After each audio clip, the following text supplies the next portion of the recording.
Embeera mu South Africa yeyongedde okutabuka. At the point of making this video, tutegeddeko nti 2 Ugandans have so far died. Abali documented, meaning waliyo abalala nga we have no idea. Leero asatu June.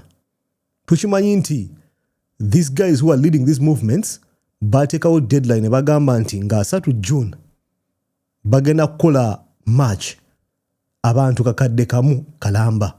Waliwo section endala ey'omukyala gwe bayita Jacinta, March and March, nabo bagenda kumba. Kwegamba, we are seeing two groups. One says it's going to be peaceful, mulimu abali mu kuwagala amajambia, meaning this thing can become bloody. Government efudeyo negamba nti bawoninze omuntu yenna agenda okudisruptinga oba okuteeka embeera mu zino marches. They are okay with the march going ahead, abantu okukumba, because I think mu nsi yaabwe things are done differently. Mu ggwanga lyaffe we are used to situations nti you do such a thing, UPDF, Uganda police, ejja kukuba. Bajja kukuba tear gas. Naye I think in their country, you're free to march against illegal immigrants. Tukimanyi nti South Africa nsi ekulaakulanye, they are so developed compared to the neighbors and the entire Africa. They are powerful, they are developed, big economy. Wokulaakulana, one of the problems zogenda okufacinga illegal immigrants. People who come from their countries to come and seek opportunities. Tukimanyi nti the entire Africa, most governments have made their citizens very poor. Abakulembeze bagagga nenga omuntu wa wansi mwavu nnyo. Tekiri Uganda wokawuka, most African countries. So they end up seeking opportunities, ne bacrossing borders illegally ne bayingira South Africa, owali akawogo. Tobanenya embeera ekunyiga mu nsi yo, and you're left with no option. So they cross the borders ne bayingira South Africa ne bafunayo emirimu oba obulimo bwandigambye nti the natives of that country tebagala bukola. Ku research gwe nkozeeko before making this video, kigambibwa nti abatuuze be South Africa banafu. Nti they are lazy. Tebagala kukola bulimo butonotono, bagala emirimu tenda. Guliko contract ajje mu public avimbe. So mugwira ava gyavudde, for example Uganda najja mu South Africa nakola omulimu ogwo. Once you leave your country, your brain for some reason opens up. Kwegamba omuntu atandika nga alina akalima akatono, before you know it ng'azimbe empire. Mu nsi bannansi mwe babadde nga banyooma emirimu egyo. Someone comes as a cleaner, before you know it nga balina cleaning company. So omu South Africa agamba mwajja mu nsi yaffe okutujjako emirimu gyaffe.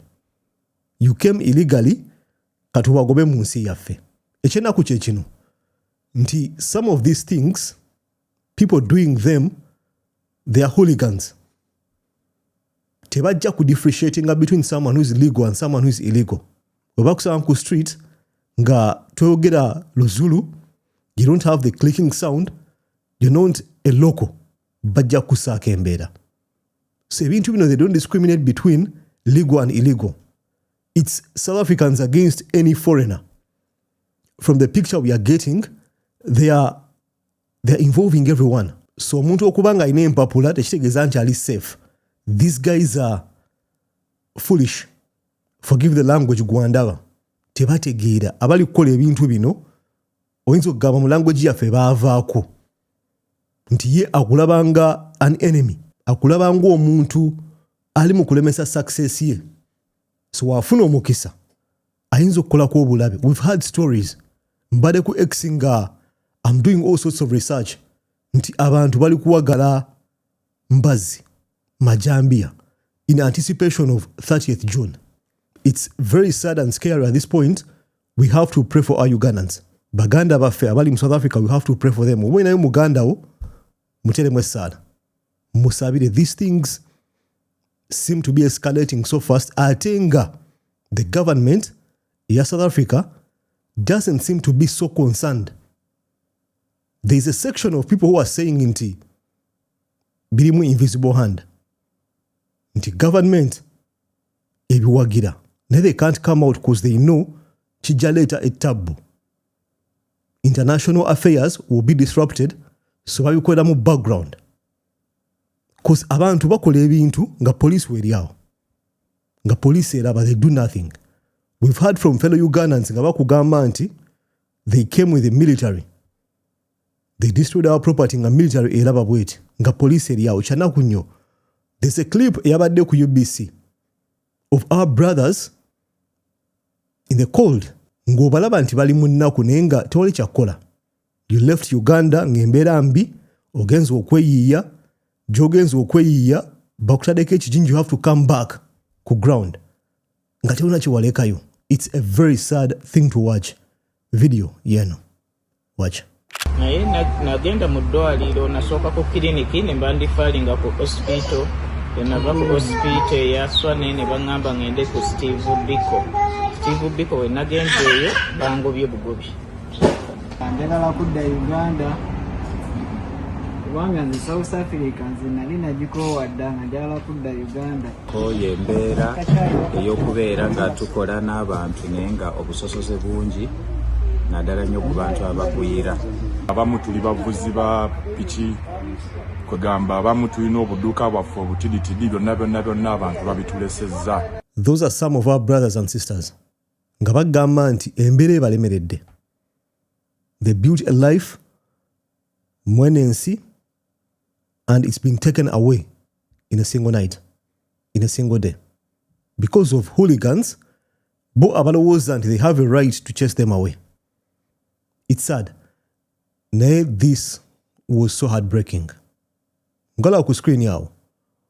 One Ugandan called Niwamanya Wilberforce was beaten to death in KwaZulu-Natal. Ne bamubako piki. This is unacceptable. Na chiwagamba sometime back, nakola video eno part 2. I don't think I can be a leader nga nina access ku military. No weapons. This is unacceptable. Killing one of us should be, kwa careful n'ebigambo byange. South Africa has to be accountable for this.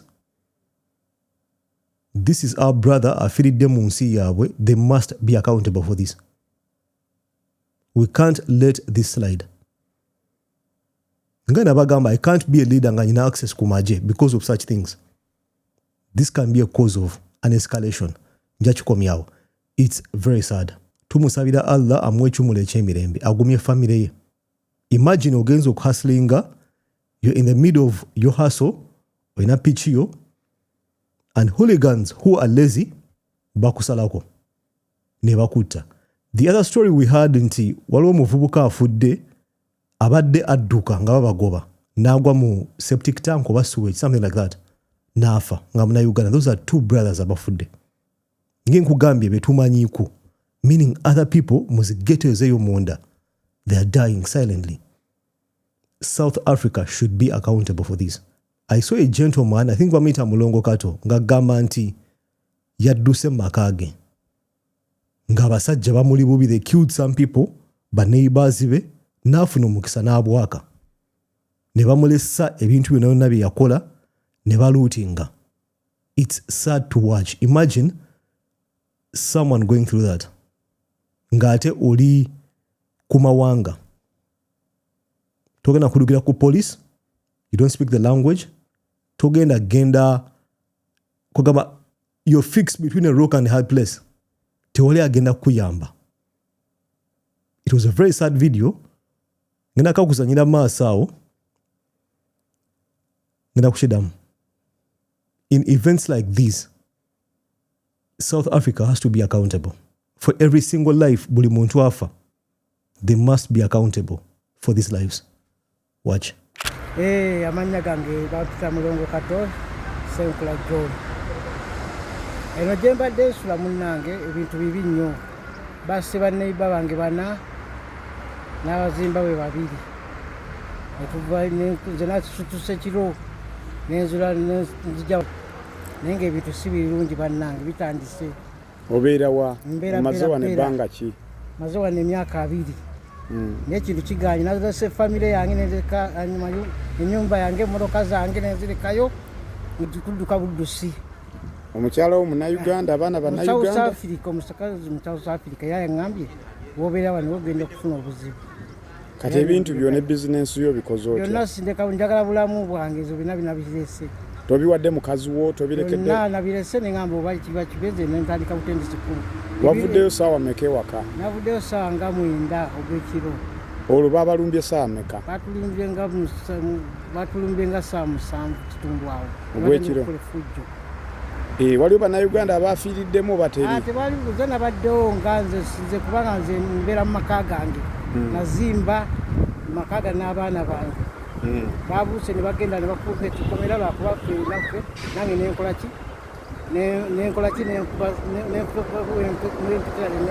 newekweka bannayibba nawulidde bagambe muhambe mugende mulinda kiwano bo baagala bintu kubba ekiraba naye nga poliisi oluusi bajja ne poliisi nga poliisi nabo babbi kati abo be basse babadde bansi ki babadde bannamibia bana bameka namibia bana kubanga bagamba mwenaffe tubaliko mwatta mufafazaji mwatta abantu baffe bazungu basindikanga mu obiwulidde kato akugamba nti babasazeeko ne batta abanamibia bana. This is deeper than immigration. Agamba nti the people who are killed badde babavunaana ebintu ebyaliwo mu apartheid. Imagine the hatred these people carry. Bakugwako, it's deeper than jobs. It's deeper than you're an illegal immigrant. You're a barrier between them and their success. Webakulaba bo balowooza oli kiremya. So kujjawo balowooza nti solution.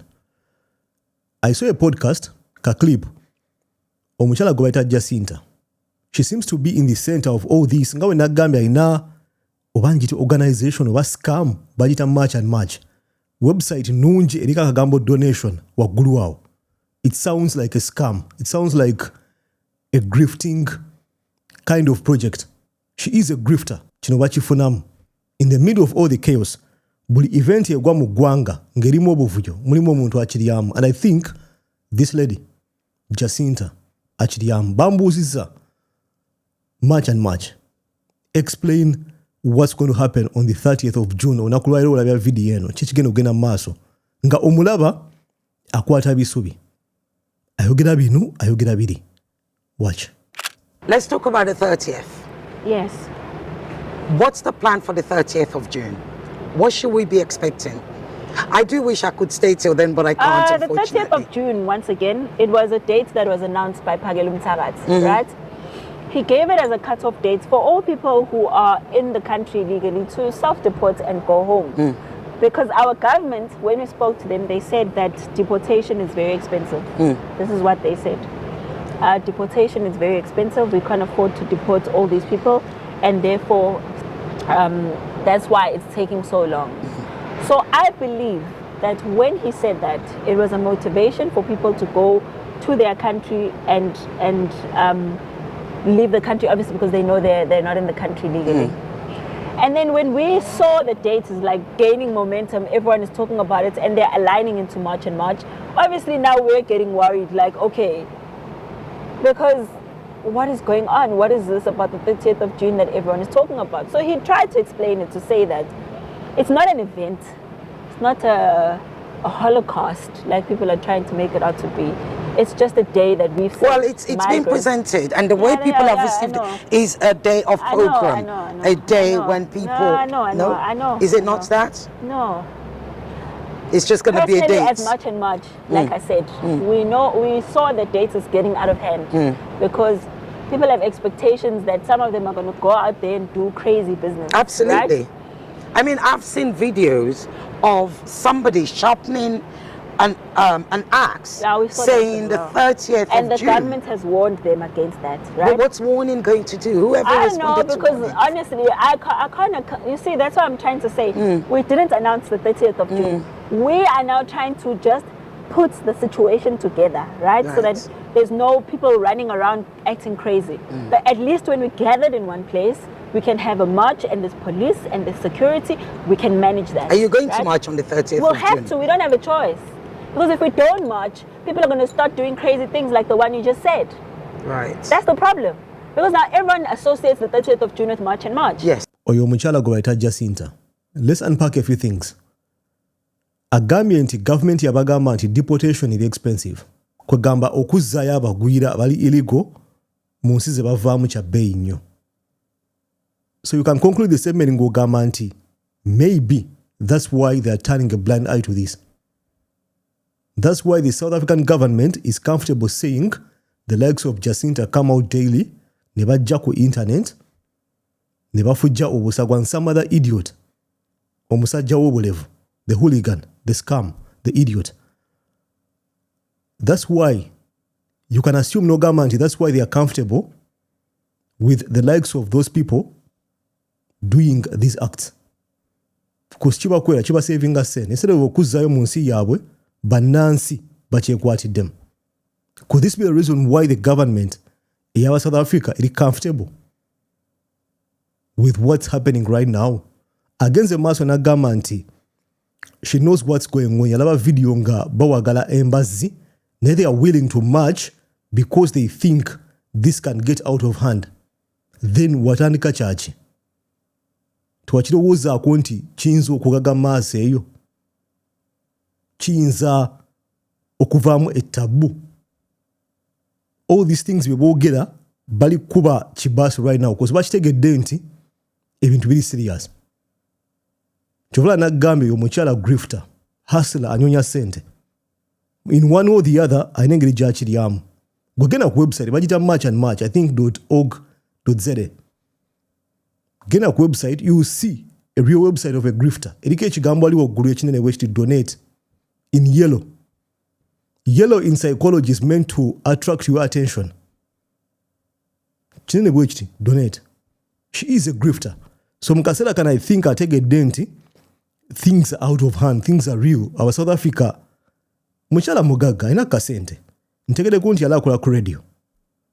In South Africa, people who work on radios are paid well. Talabika bubi, she seems to be okay. Atandise ekintu kigaze, atandise okufuna mu regret. Olunaku lwa leero, I don't know what's going to happen naye. Whatever happens, if people lose their lives, she is accountable.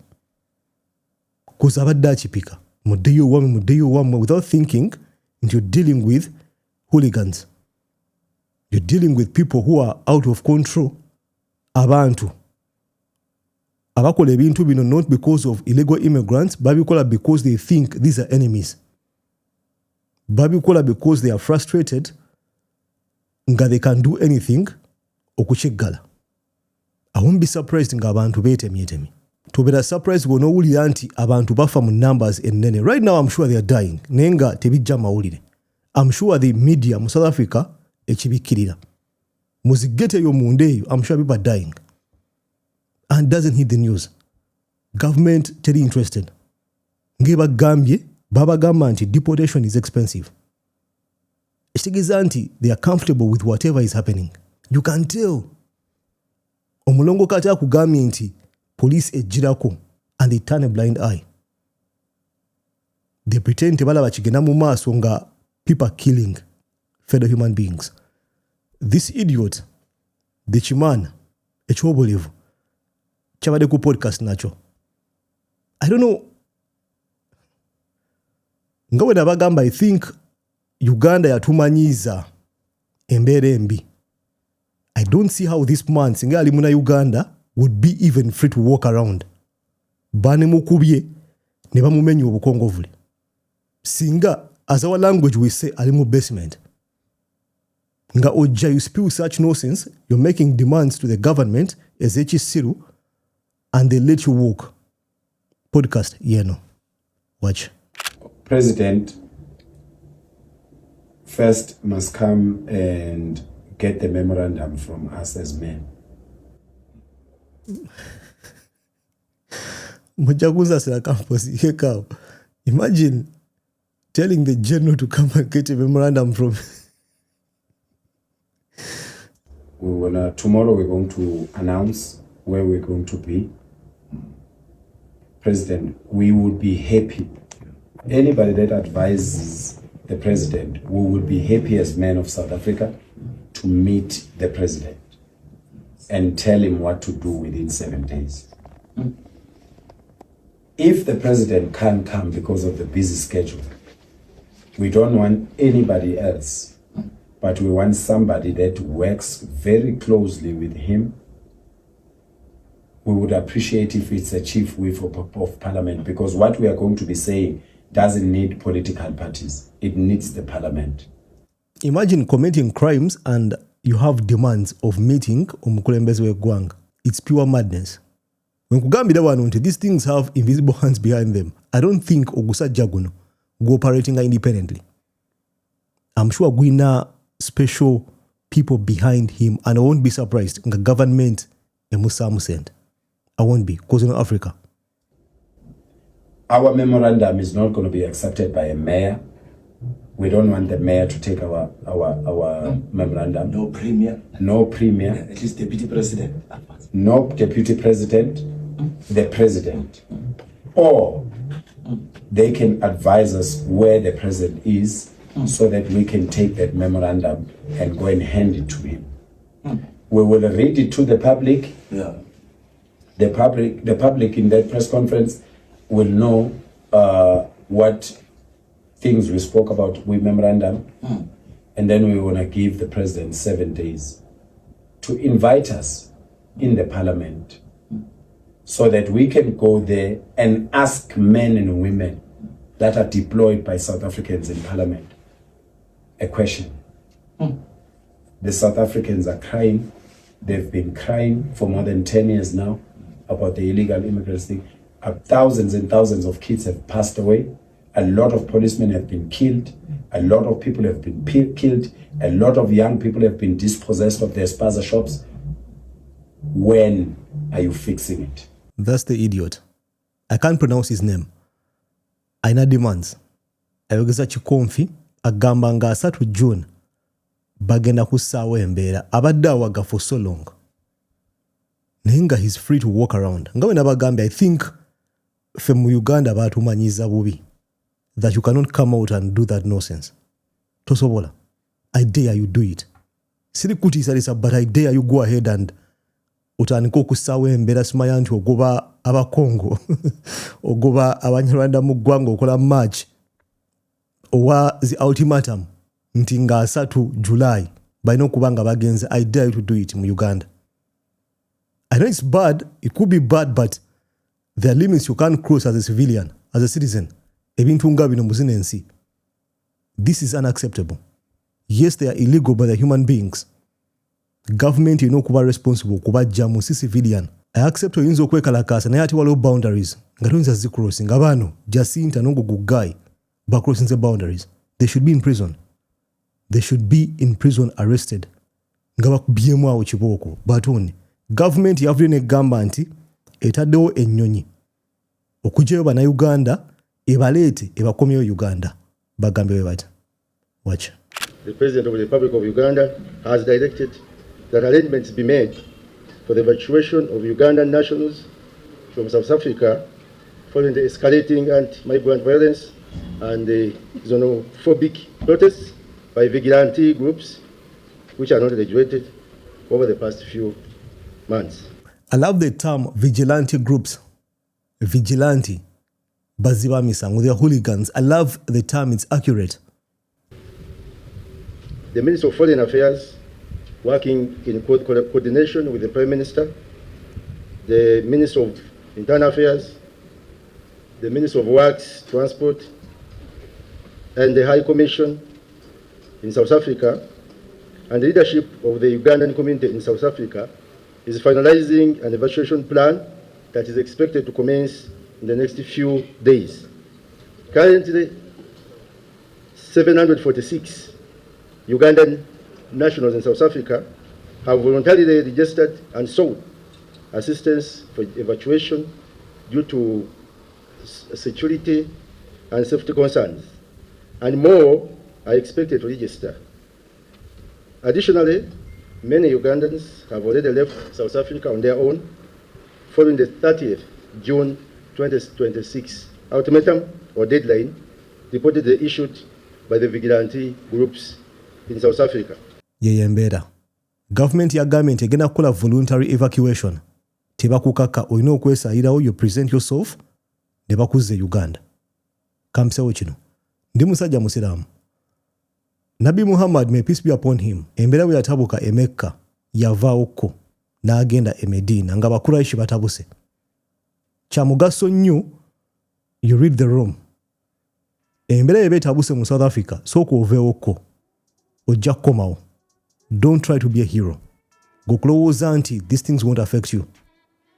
Embeera eba etabuse, vaawoko, kola hijira oveewoko, ojja kudda ng'omuliro gukkakkanye. Mu kaseera kano oyinza okugamba nti the rest of the world amawulire agava mu South Africa okufuluma gali manipulated. We don't get the clear picture of what's going on. It could be worse nga internationally no one knows. Nja kusaba gwali mu South Africa otubulye mu comment section wansaawo ki ekiri ku ground. Watch the reality. Bino ebintu bya ddala, are they going on oba it's an exaggeration? Naye from the picture we are getting, it appears things are looking bad. Nja kusaba ompe endowooza mu comment section wansaawo ku byenkonyeeko obirowoozaako ki. Nja kulaba mu video eddako. Peace.